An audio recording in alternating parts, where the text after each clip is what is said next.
There we go. Hello, everybody. Good Welcome to today's episode of the Daily Sib. Very special one, actually. Andy's someone I've known a long time, and he's been very supportive of me with my mobility and independence when I was, driving my cars and getting sorted or breaking down. And also when I started off in my world of marketing and social media, Andy was one of my first clients as well. So a lot of personal stories that I'm sure we're going to have fun being nostalgic and reminiscing over. But no, Andy's done some amazing things for many people apart from beyond myself.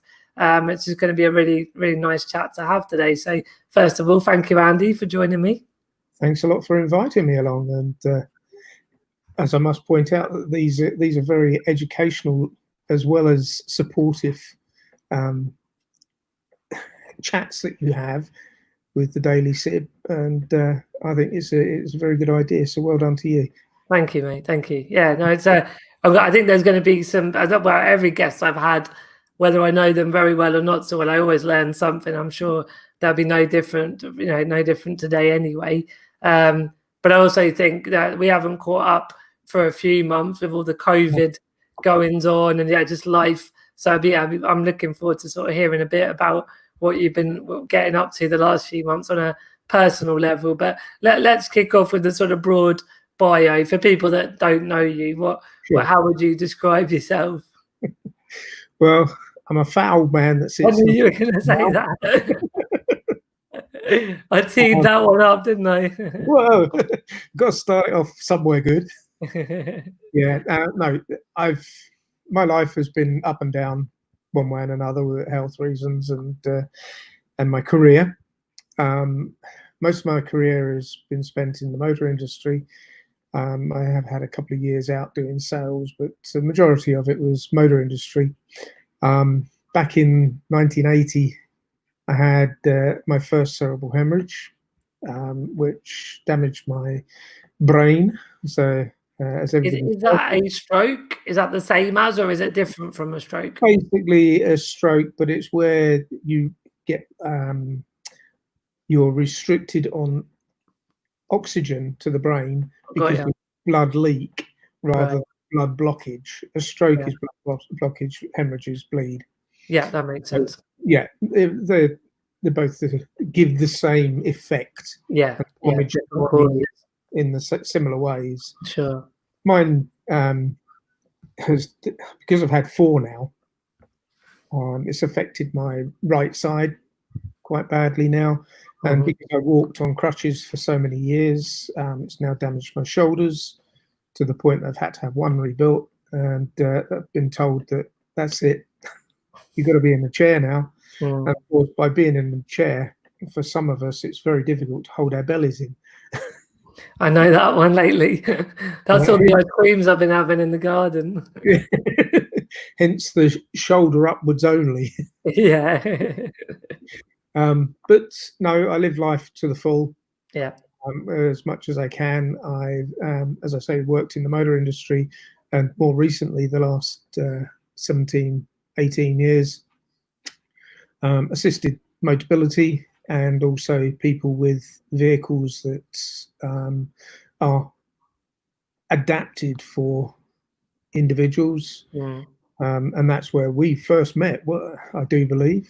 Yeah, if it's all right, I was going to just quickly recount that story because I got my vehicle adapted and learned to drive, and I was on the road and around and about.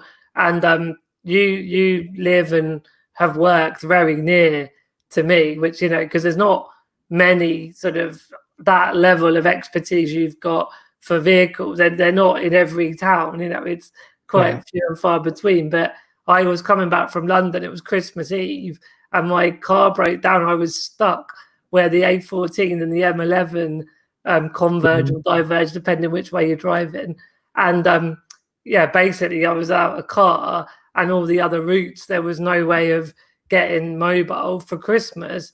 And I think my dad, who commutes to Cambridge and back every day, had seen that Andy's cars and that you did Motability, and we rung you, and you really bailed me out and got me back on the road for Christmas, and that was the Yeah. first time we met, wasn't it? That was when you were still at uni, so you were still a young chap then. Yeah, I had less of a belly and less facial hair. More hair. Yeah, more hair on top, More hair on less top, on the yeah. chin. Yeah, and that's how we got to know each other, and our Yeah. relationship, as you say, blossomed. Yep. You finished, you went to work for Scope, I believe it was then. That's right, yep. And for me, I was at that time just repairing motor vehicles, acting as an ordinary garage that Yeah. specialised in Motability vehicles. Mhm. But wasn't long afterwards that we got involved with Motability vehicles, and we became very specialised in the out of the box type stuff, or the non-out of a box. Most installers take stuff out of a box and fit it to a car, to adapt a car for an individual. We then took it to the next step during our time and turned it into, well, okay, well, let's look at what will make that even better. Will make the driving experience that much better. And that's what made us what we were as Andy's Cars. You know, Andy's Cars prevailed from there and went on to do a lot of adaptations for a lot of people. Yeah. And specialized adaptations for a lot of people. We worked with Motability for quite a long period of time, investigating why they were having issues with certain products and not with others. So we did a lot of R&D with Motability, and we could put our hands up and say, well, that's why Motability is where it is today. Where that's true. It supports, it pushes the support to individuals. Yeah. It opens doors for individuals. You know, at the age of 16, you can drive if you're disabled. Yeah, not many people know that as well, do they? Very few people know that. Yeah. And yes, it can take up to a year for somebody that's disabled and has to use heavy adaptations. It can take up to a year for them to gain the confidence to sit behind the wheel. As you know yourself, it's not always easy, especially if something that you're expecting to work one way and it doesn't. Yeah. It can cause you headaches. I can remember the phone calls from Spain, Portugal. Yeah. My personal car consultant and car counsellor as well. Yeah. So, you know, I've always worked on the basis that it's not a case of we can't do, we can do.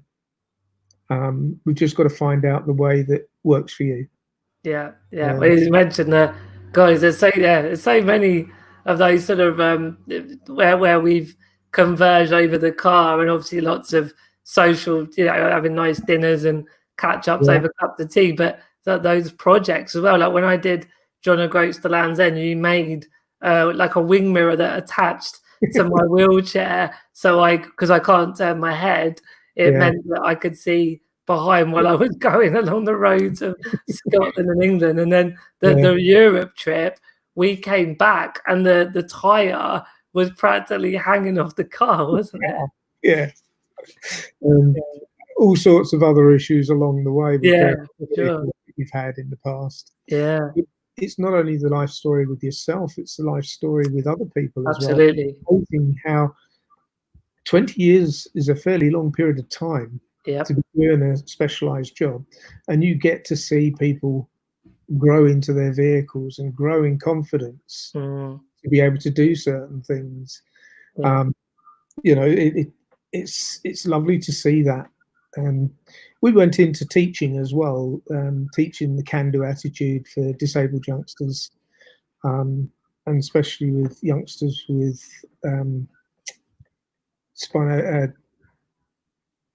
autism and I can't think of the name of it now. So was it learning disability, Asperger's? A lot of learning disabilities, Asperger's, that's it. Yeah. And that's one of my challenges. I can't remember names very well, but I can speak for England. yeah, so it's going on to teaching them was a brilliant idea because it opened the doors even further and taken on challenged youngsters that people were saying, no, you can't do this. And youngsters with learning difficulties, youngsters with no support at school that were getting into trouble because they thought the schools thought that they were disruptive. Mm. You know, those sort of stories came out, and the number of parents that came to us and asked us to help their youngster, and we were having children on day release from school, and then we took them on further on and started to teach them how to become motor mechanics. Yeah. We've got a few very good stories there. We've got a youngster that's out in Australia with his parents now, actually works for Toyota in Australia at their head office as a design engineer. And we've got another youngster that works for Halfords here in Cambridge as an MOT tester. Both of them were told you would be nothing more than a trolley pusher. How often do we hear that story? Yeah. How often can we see that proved time and time again that it's not the case? They are perfectly capable.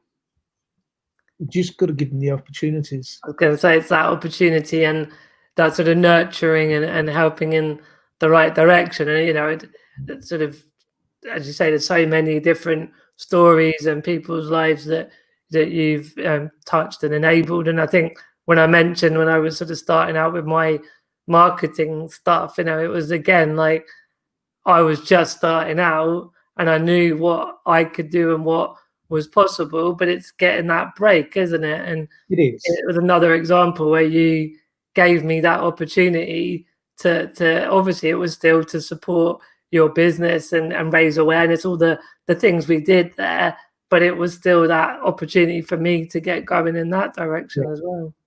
It was offering support in a different way and getting you to realize it needed to be a business. Yeah. Hence the reason why we charged you was because you needed to understand that you needed to make it a business because you needed to earn income. Yeah. And at the time, you were doing a lot of things for free. Yeah. You had moved on from Scope and decided to go it alone, but you were doing an awful lot of things for free. Yeah. And so we looked at that between us, and it was agreed that you'd do some work for us, but we would pay you. And you involved other people, and you brought in other people to Yeah. work with us as well. And then And you mentioned about the guys that have done the training and worked, you know, for you in the garage. So when I would come in with my car for an MOT or a service, there yeah, were lots of the guys in the workshop had autism and Asperger's. So there's that social impact, like the social impact of me getting a bit more the right direction with the business side, but it still gave value to Andy's cars, didn't it? They were very capable of doing what needed to be done on the vehicles. and it gave them human interaction as well. Yeah. Understanding that we had one lad with cerebral palsy who was quite badly deformed on his right side. And he became an MOT tester, qualified MOT tester. He actually runs his own business now, a valeting company. But they gained the knowledge and the ability to speak to people. When this particular lad came to us with cerebral palsy, he came to us and he wouldn't speak to anybody.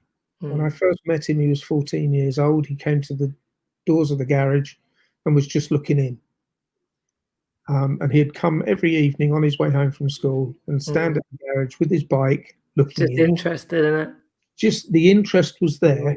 If anybody approached him, he ran away. Right.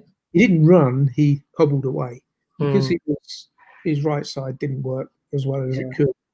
And then one day his dad brought their car in for MOT and he was in reception. He'd got it as far as going into reception. So we invited him in to come and watch. And that was it. When he was 16, his dad contacted us and said, can you help? You know, his school can't do any more further, and the colleges don't want to know. So we said, "Yeah, come on, let's get him in. Let's get him listed with a college and getting him an apprenticeship."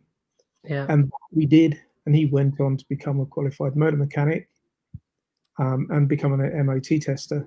Mm. As I say, he didn't look back. Mm. He's married now. He's got a child. You know, and he wouldn't say boo to a goose when we first Yeah. met. Yeah. That's He, amazing. Very powerful story. yeah. Yeah. Yeah, There's so he much to he married. He ended up marrying his nurse right. with his physio. Yeah. We won't go into that one. It's No. like, Well, I'm sure it made physio more fun anyway. yeah, and my carer is my good lady now.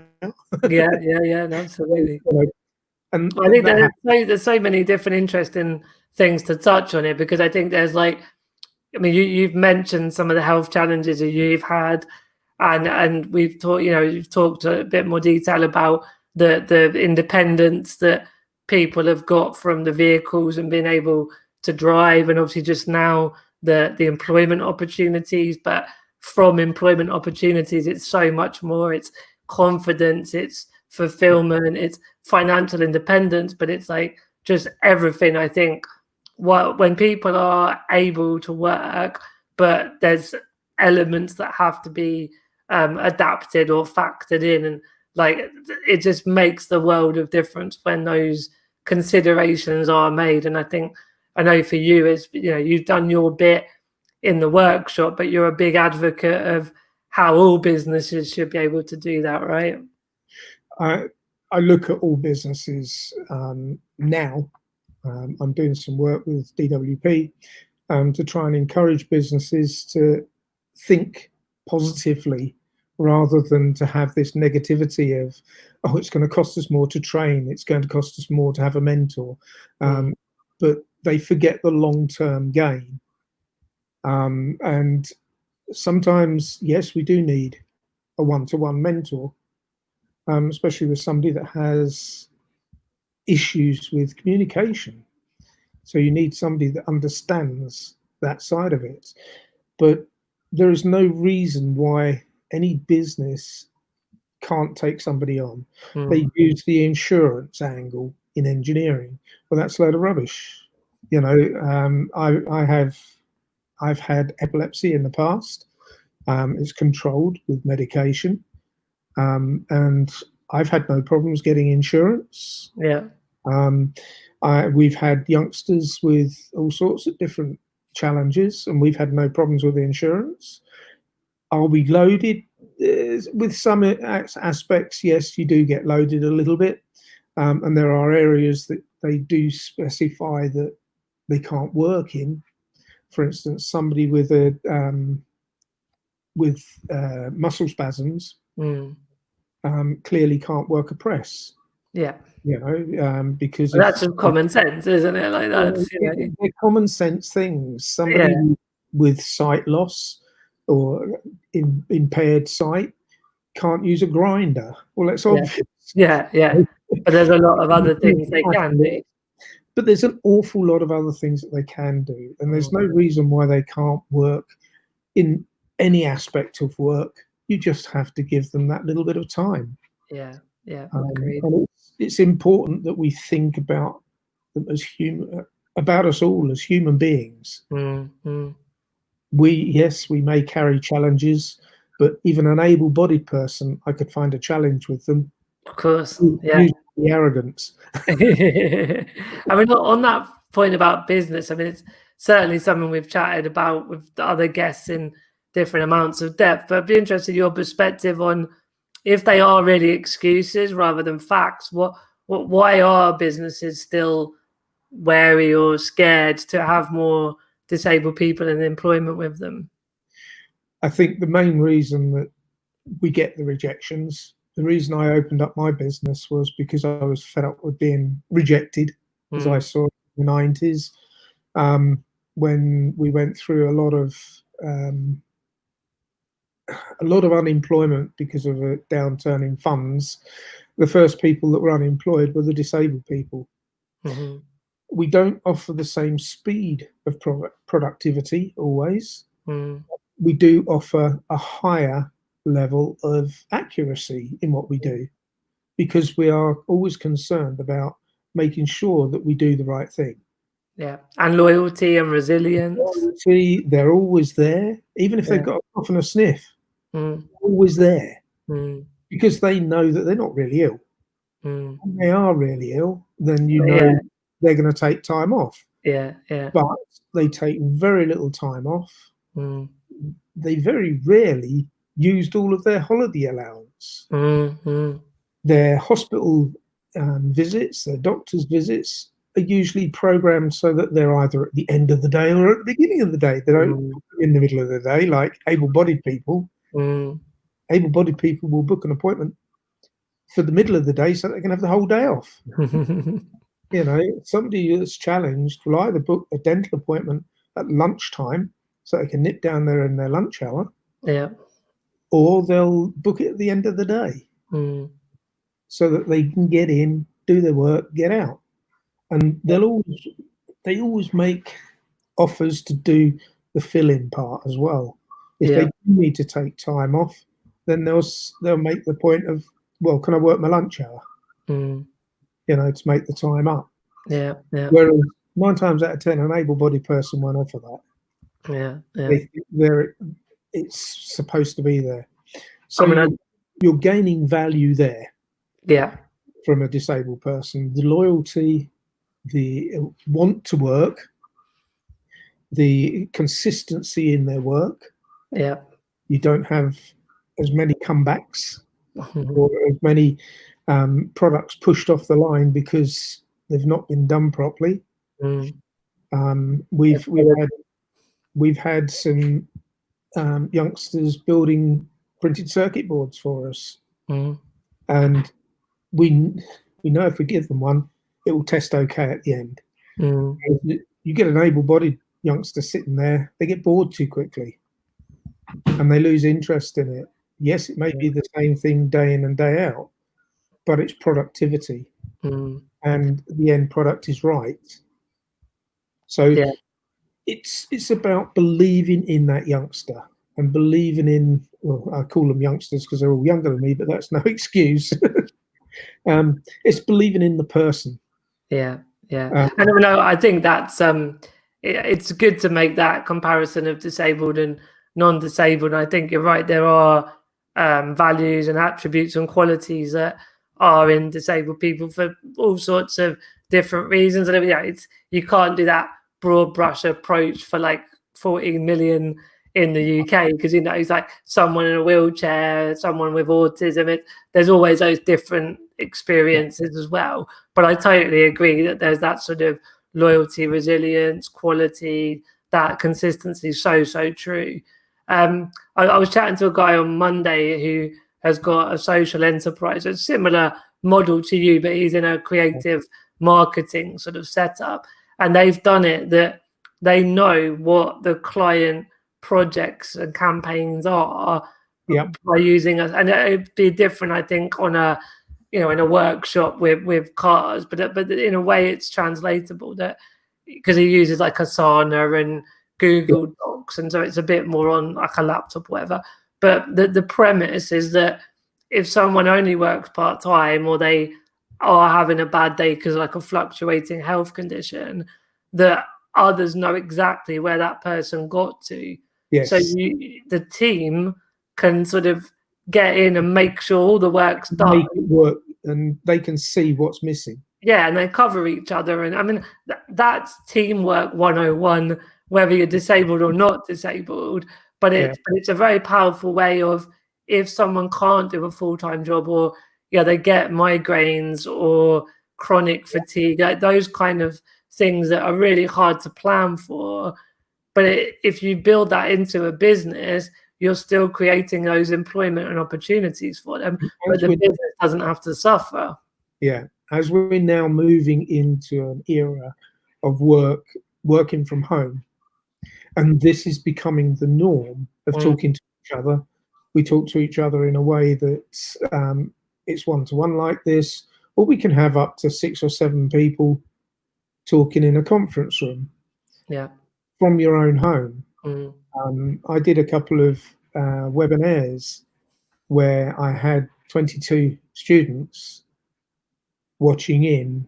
Mm. I was going through, and I had um, an additional screen that I was showing them things on and being able to point things out on it, doing demonstration on electric vehicles. Mm. And the response was very good.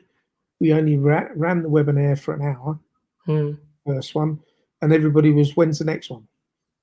Yeah. That's amazing. Well, you actually read my mind, Andy, because I was going to say about at the minute with COVID. And so, in a way, you're talking about that opportunity to educate Yeah. at home, that even if we come out of, say COVID disappears in a year or two, which hopefully it will always be there, but, vaccine, whatever, the way of getting back to more normality. But for some, it's always difficult to get to a building and travel or whatever it might be, but it opens up online learning, right? It does. And not only online learning, I online know. learning. Yeah. Because your offices are now realizing we don't need these big offices to do the work that we're doing. Yeah. If you ring your insurance company at the moment, it's diverted to somebody in their bedroom. Yeah. If you Yeah. ring your insurance company, it's diverted to somebody in a bedroom. Yeah. Yeah. And so they're realizing, well, why do we need these big plush offices? But there is the team spirit. I agree with that. And yes, you do need to get together from time to time. Yeah. There's going to be that need, If of course. if you're in a situation where you need regional offices, do you really need a regional office in every um,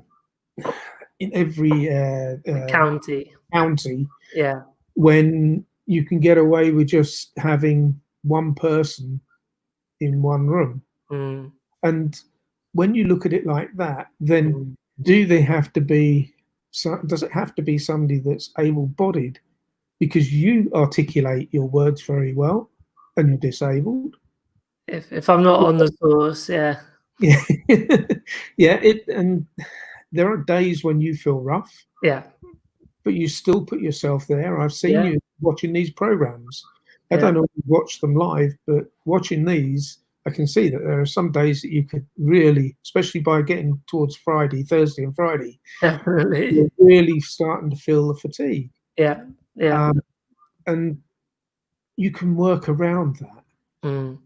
especially if you're working in an office from home and you're in your wheelchair. You don't have to worry about the fire exits and all of Mm. that sort of stuff because it's built into your home. Yeah. Yeah. Know where they are. Yeah. Yeah. You don't have to worry about the cup of coffee because Kasha will bring one as soon as you're ready, Yeah. or cup Yeah. of tea. And so the office doesn't need you to go into work. Mm. It's nice to go in and be part of a team from time to time. Yeah. You can still have that team spirit by having those meetings either once a day or once a week. Yeah. Agreed. You can do your work around your challenge. I mean, the obvious question for people watching, I think, prompts 2 points actually. So one is, how does that work in a garage? But the second point is that you're not working at the garage now, are you, anymore? No, I'm not anymore. So sort of 2 questions in one, but if you sort of update what you're up to, but also generally some thoughts on how, like, garages are gonna manage through COVID. Sure. COVID has meant that garages will change the way we see garages, the way garages are operated. They're Mm. going to be a leaner machine. Yeah. You're not going to see the huge, great organization where you've got thousands of people wandering around anymore. There are big organizations around us that have multiple sites, and they are huge organizations. They are going to slim down. Mm. Regardless of what anybody says, they will slim down Mm. because they've realized that they've got a lot of excess weight. So there are going to be a lot of people on the market in the motor industry come next month Mm. when we're all up and running at full tilt again. Yeah. We've had the challenge of the diverted MOTs, where people like you and I can keep driving our vehicles for an extra 6 months if your MOT fell due in this period. Those vehicles are still going to need to be MOT'd. Yeah. So the backlog. So there's a backlog of vehicles, and all of a sudden these MOT stations are going to be inundated with work. They've got to think about how they're going to manage that. They have to manage by appointment. So it's going to be an appointment. You will go in there at a set time. You will drop your vehicle off. You'll be asked to leave the premises for an hour and come back to the premises to pick up your vehicle at the end of the hour. If there is work to be done on it, it's only at that point where you have contact. Yeah. Because what about for the workers, Andy? I mean, like what are the sort of the health and safety considerations in the workshop? Well, to give you an idea how Jamie's working, he works for a local company that run a MOT bay that runs 8 hours a day, 9 hours a day, and they do 9 MOTs a day.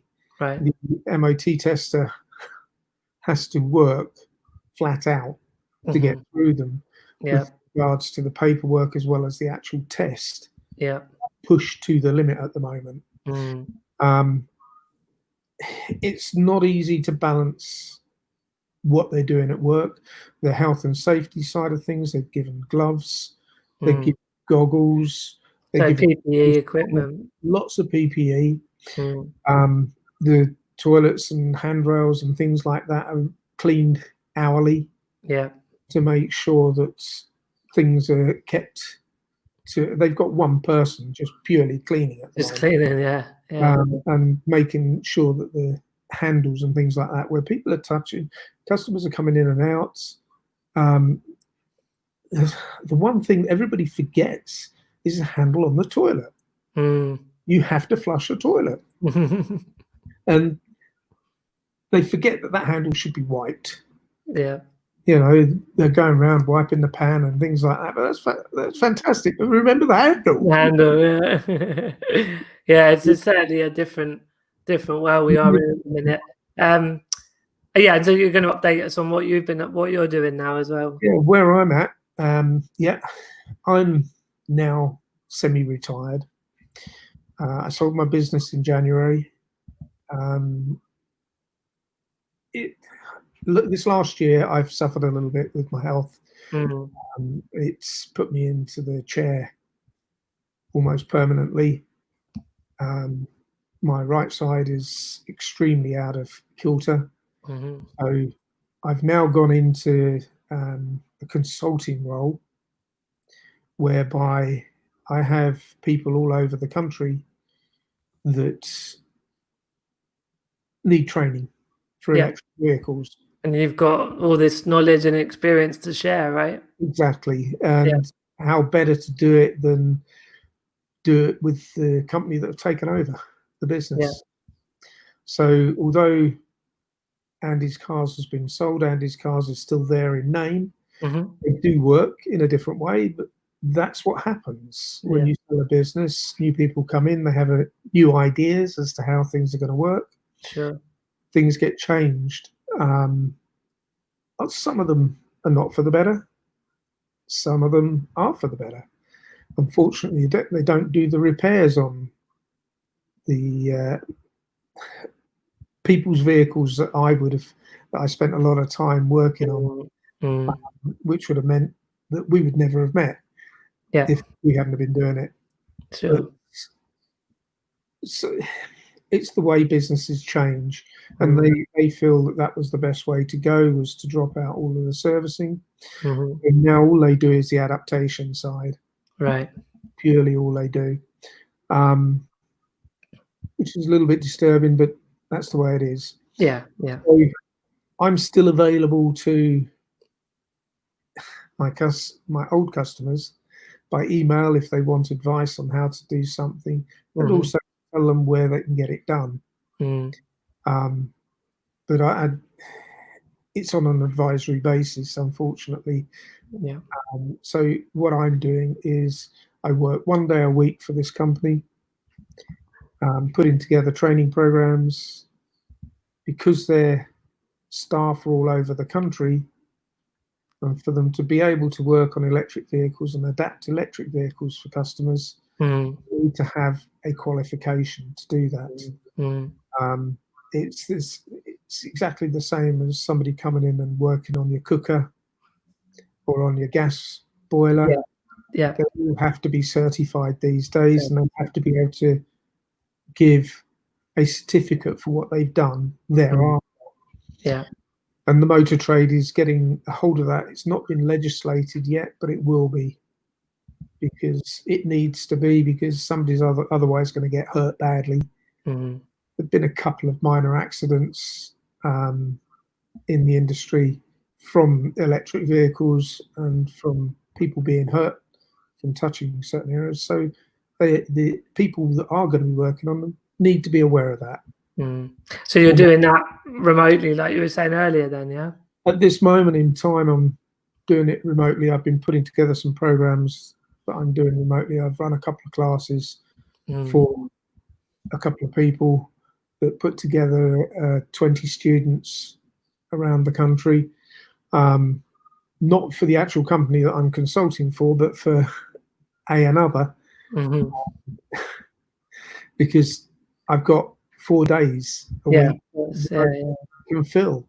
Do individuals sign up like off their own back, self-employed type of people, or is it, you know, a company's signing their staff up as part of a HR thing? At the moment, or what I've done for the last 2 has been for 2 individual people have come to me and said, look, we've got staff that we need to train. Yeah. And we need to give them some of the ground information, the ground line information, the basic information for them to start the learning. And so that they can identify certain things. Yeah. And that I've put together, and that's where I've been for throughout COVID. Yeah. Prior to that, great, isn't it, that you get to, you know, pass on everything you've learned for the benefit of others to carry on? Well, it means that I'm not just taking my abilities away with me. I'm lucky enough to have the facilities, should I say, to do it from home. I have the tools here. If I need to lend them to somebody, I have the knowledge as well as the tooling, and as well as the support. The IMI, the Institute of the Motor Industry, are very supportive as well, because they agree that something has got to be done within the industry to A, license mechanics, and B, license the ones that are working on electric vehicles. We're working with time bombs. You know, it won't be long before there is a nasty accident caused by somebody that's inexperienced. The independent industry are going to be a few years behind, but they are already getting electric vehicles through, and they need to be ready for it. And so it's the independent sector that I'm targeting at the moment. Sure.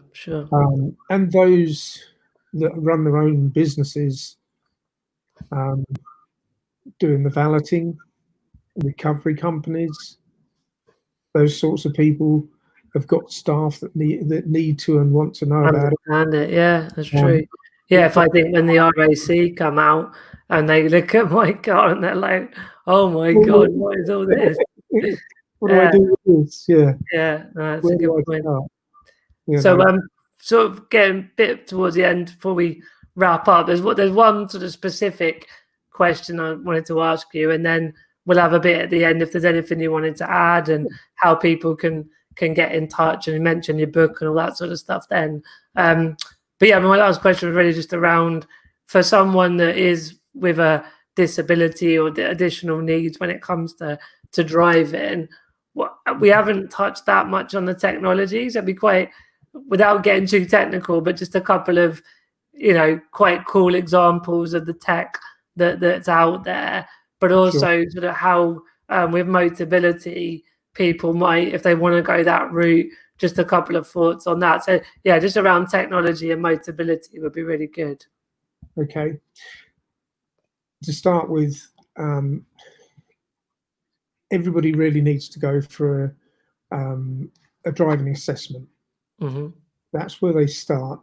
When you're just coming into driving from having any kind of disability or any kind of challenge, you've got to start at a good starting point, and that is to be assessed. Yeah. That means going to one of the assessment centres throughout the UK, and there are quite a few of them. In our area of Cambridge, it would be Thetford. Yeah. But there is one at Northampton. They're all over the place throughout the UK. They do cost £80 for the assessment at the moment. The assessment can take anything up to 2 hours. It is an assessment. It is not a test. Yeah. It's assessing what you can do, not Mm-hmm. what you can't do. They're not worried about what you can't do. And from there, they will give you advice. Yeah. Yeah. I remember one called Mavis when I did it. Do you remember Mavis assessment? Yeah, that was down at North London, if I remember. Yeah, it was a bit further away. I mean, this was when I was 18, 19, so it was quite a while ago. Yeah. Showing your age, mate. I was going to say, yeah.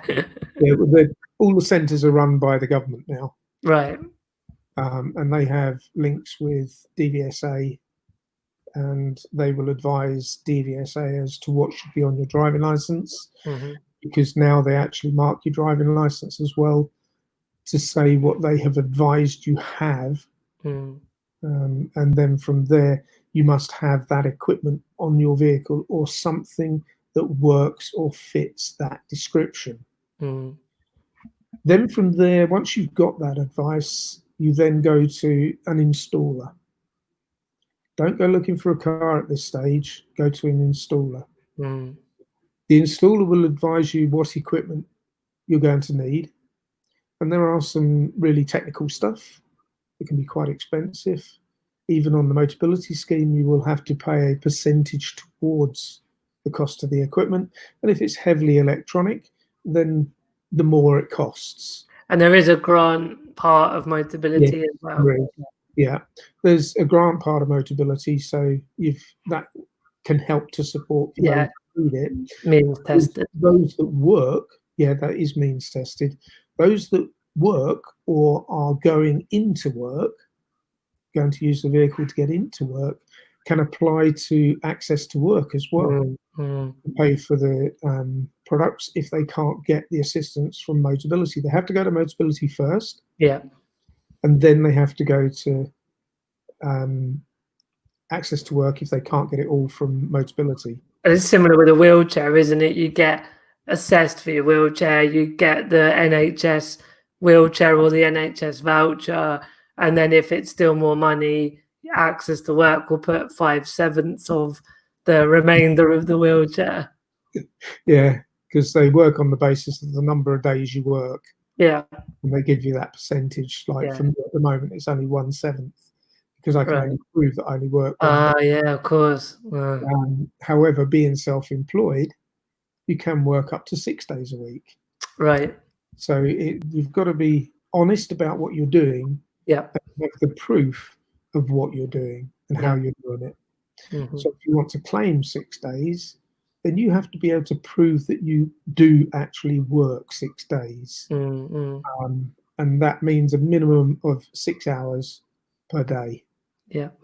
So, okay. So we've got the assessment. We've gone to the installer to find out what you can have or what you need to have installed, and that can be, as I say, can be some very technical stuff. We've talked about how you can access the equipment. Then you find a vehicle. You go out and you do some shopping and look for the vehicle. Don't look for the vehicle until you know how you're going to pay for it and how you're going to pay for the adaptations. Because if you're going for a grant through Motability, then Motability will stipulate what vehicles you can go for. Mm. And they will work on the basis of what you've been advised by on your assessment as to how much they will allow you towards the adaptations as well. Yeah. If it's something very specific to you, make sure that the installer has looked at that and worked out the cost of that so that you can put that on your application form as well. Mm. So that you've got all of the information once for your grant. Mm. Because going back for extra bits obviously does cause a bit of an issue for Motability. Yeah. So you ask for the grant once, and what you don't get, you can then go for access to work if that's what you need. Yeah. So now you've got to the point where you're looking for your vehicle. Now be practical and take the advice of the installer. Mm. They may not, if Motability don't direct you in one direction, or if you're in a position where you can pay for this yourself, don't just look at the vehicle for its aesthetic looks. Mm. It's got to suit you, and you've got to remember that it's got to be good for a minimum of 3 years. Mm. So you've got to think, what's happened to you over the last 3 years? Have you deteriorated? Are you better than where you were 3 years ago? Mm. Take those sort of things into account and look at your worst time to make sure that you get the right vehicle for getting in and out of, the right vehicle for driving position, because all of these vehicles will change. Not forgetting that if you have adaptations in the vehicle as well, they will take up some of that leg space. Mm. Yeah. And you've got to take that into consideration. Are you driving from your wheelchair? So do you need a vehicle that's wheelchair accessible, or are you going to transfer? Yeah. If you're going to transfer, how are you going to get your wheelchair in the back? Are you always going to have assistance? You know, all of these things come into play with getting this vehicle, and talk them through with the installer. Use the installer to give you that advice. That's what they're there for. Yeah. And that's the knowledge that they should have. Mm-hmm. And be able to supply you with. Some of the installers will say, well, I don't really want to get involved with you until such time as you get to ordering your vehicle and you've put down a few things as to what you want. Then I'll talk to you after that. That's no good for you, because you could be looking at the wrong vehicle for the wrong equipment. So take the advice of the installer. Yeah. Because there could well be a specific vehicle that would work best for you. Yeah. Especially if you've got to have things like adapted seating. If the seat has got to run further back because your legs don't bend. If you have to have a electronic seat that will come out of the vehicle so you can transfer onto it. You know, all of those things come into play. And when you're getting in and out, the amount of room underneath the steering wheel. If you haven't got sufficient room under the steering wheel, then you'll catch your knees on it. Mm-hmm. And if you're like me, you've got big fat legs, then you need a bit of extra space. Yeah. These things have to be taken into consideration. If you have a club foot, for instance, is there sufficient room on the floor?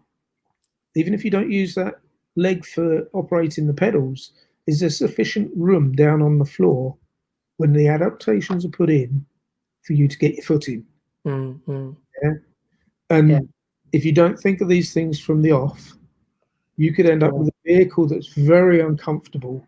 Yeah. Or just not work, not possible down the road as well. Yeah.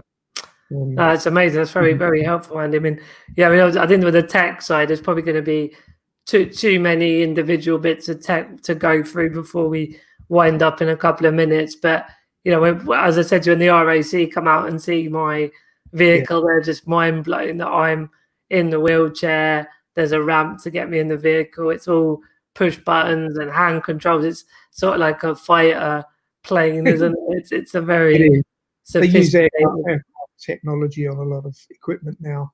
especially when you've got somebody with muscular dystrophy or spinal bifida or something like that, where the spine is misaligned, or you have to be in a set position or to be able to do things, and you don't have the muscle power to be able to do it.